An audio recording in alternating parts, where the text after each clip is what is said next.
ఇప్పుడు మనము గోకరకాయ పచ్చిమిర్చి చేసుకుందాము. నేను గోకరకాయ తీసుకున్నాను, అలాగే పచ్చిమిర్చి తీసుకున్నాను. ఇప్పుడు గోకరకాయ మనము వాటర్లో ఉడకబెట్టుకోవాలి. ఫస్ట్లో దీన్ని మంచిగా ఉడకబెట్టుకోవాలి. ఇప్పుడు మనము గోకరకాయ కడుక్కున్నాం కదా, అందులోకి కొంచెం అవి మునిగేదాకా వాటర్ పోసి పొయ్యి మీద పెట్టేసుకుందాం.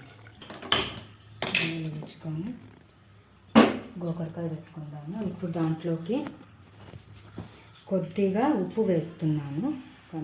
కొద్దిగా ఉప్పు వేసుకుందాము. ఉప్పు వేసుకొని కొద్దిగా గోకరకాయ ఉడికింది. ఇప్పుడు మనం ఇది తీసేసుకుందాం. ఇంకా దీనికి కాంబినేషన్గా టమాటా చారు చాలా టేస్టీగా ఉంటుంది. దీని కాంబినేషన్గా అది చాలా బాగుంటుంది. ఇప్పుడు మనము టమాటా చారు కూడా చేసుకుందాము. ఇప్పుడు టమాటాలు నేను 1/2 kg తీసుకున్నాను, ఇలా కట్ చేసుకున్నాను. దీంట్లో కొద్దిగా చింతపండు వేసి ఇది కూడా ఉడికించుకుందాం.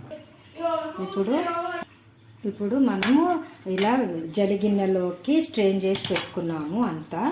ఇప్పుడు ఇందులో టమాటాలో చింతపండు వేస్తున్నాను, కడిగి ఇందులో వేస్తున్నాను. ఇది పొయ్యి మీద పెట్టేసుకున్నాను. ఇప్పుడు టమాటా ఉడికింది, ఇది మనం తీసి పక్కకు పెట్టేసుకుందాం. ఇది కొంచెం చల్లారేలోపు మనం కర్రీ చేసేసుకుందాం, తర్వాత చారు చేద్దాం. ఇప్పుడు మనము స్టవ్ వెలిగించుకొని ప్యాన్ పెట్టుకుందాము. ప్యాన్లోకి ఆయిల్ తీసుకుందాం. దీనికి కొద్దిగా ఆయిల్ ఎక్కువగానే పడుతుంది. నేను 1/2 kg తీసుకుంటున్నాను కదా, అందుకే కొద్దిగా ఎక్కువ వేస్తాను. ఇప్పుడు జీలకర్ర ఆవాలు వేసుకుందాము. ఇప్పుడు అది చిటపటలాడుతున్నాయి కదా, ఆనియన్ వేసేసుకుందాము.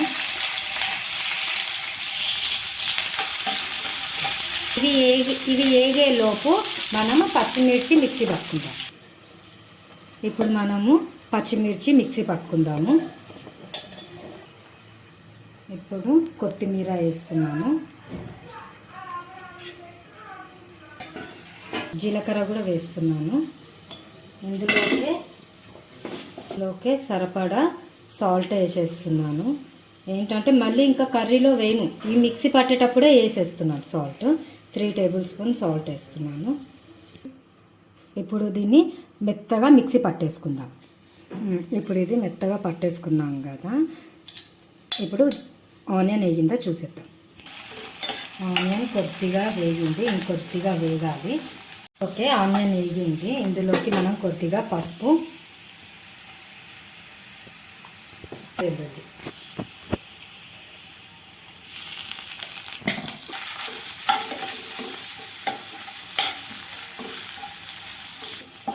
ఇప్పుడు ఇందులోకి మనము ఉడకబెట్టుకున్న గోకరకాయ వేసేసుకుందాం.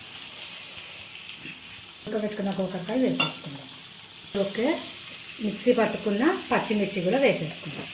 అసలు పచ్చిమిర్చి ఫస్ట్ వేయాల్సింది ఆనియన్తో పాటే. ఇప్పుడు ఆనియన్ గోకరకాయ అంతా కలిపేసి కొద్దిసేపు మూత పెట్టేద్దాము, 2 కలిసి ఉడికిపోతాం.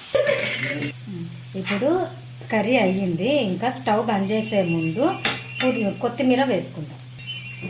కొద్దిగా కొత్తిమీర వేసుకొని ఇప్పుడు టమాటా చారు చేసుకోవడానికి పచ్చిమిర్చి ఆనియన్ తీసుకున్నాను. ఇప్పుడు గిన్నె పెట్టుకొని పోపు వేసుకుందాం. ఇప్పుడు ఆయిల్ వేసుకుందాము.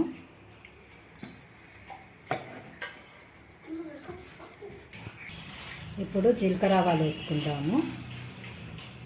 చిటపటలాడుతున్నాయి కదా, పచ్చిమిర్చి వేసేస్తాం. ఇప్పుడు ఆనియన్స్ వేసేస్తాం. పచ్చిమిర్చి ఆనియన్ వేగేలోపు మనము టమాటా మిక్సీ పట్టుకుందాము. టమాటా చల్లా చేసుకొని మిక్సీ పట్టేసుకుందాం. దీన్ని మనము చింతపండు గుజ్జులా కూడా పిసుక్కుని తీసుకోవచ్చు, కానీ నేను మిక్సీ పడుతున్నాను. ఫైన్ ప్యూరీ లాగా మెత్తగా ప్యూరీ చేసేసుకున్నాం కదా. ఇప్పుడు చూద్దాం. ఓకే, ఆనియన్ వేగింది. ఇప్పుడు ఇందులోకి మనము పసుపు వెల్లుల్లి వేసుకుందాం.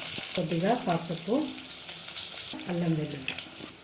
ఇప్పుడు ఇందులోకి మనం ఇది మిక్సీ పట్టుకుందంతా వేసేసుకుందాం. ఇందులోకి మనకి పులుపుకి సరిపడా వాటర్ కూడా వేసుకుందాం. ఇది చిక్కగా ఉంది కదా, మనం ఇంకా వాటర్ వేసుకుందాం.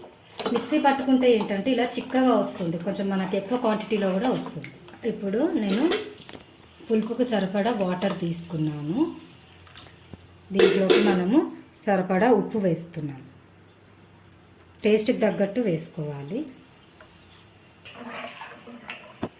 ఇది మసులుతున్నప్పుడు కొత్తిమీర కరివేపాకు వేసుకుందాం. ఇప్పుడు చారు మసులుతుంది కదా, ఇందులోకి మనము కొత్తిమీర కరివేపాకు కడిగి వేసేసుకుందాం.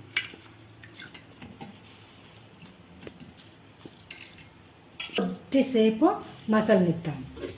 దాని ఫ్లేవర్ అంతా చారుకి బాగా పట్టుకుంటుంది. మరుగుతుంది కదా, ఇందులోకి 1 స్పూన్ ధనియా పౌడర్ వేస్తున్నాను.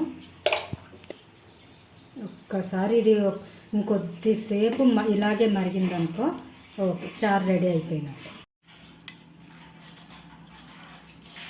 Please like, share and subscribe. ఇలాంటి మరిన్ని వీడియోస్ కోసం బెల్ కొట్టడం మాత్రం మర్చిపో.